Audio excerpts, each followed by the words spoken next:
Sigurado ka mabubuhay ka dyan, parang pag nagka-earthquake, lunod ang bahay, malalaglag na sa tubig. Bahay pala talaga yan. Parang marinig tayo. Ay, Malinyatang na daan. parang, parang ano dito ah. Ito na yun. Parang, Malinyang na daan. di man kaya ano dito, Nay. Mahirapan dito, magpunta.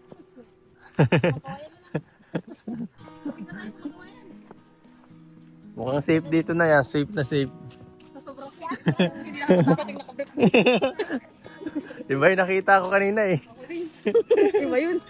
Nakita ko na yung chicks ng kanyang ano eh. Yung chicks, yung ride chicks ng kanya. Mainit daw kasi. Yung pwet nung mag-ano kanina, yung bira, kikita ko na kanina. Ang bira yan.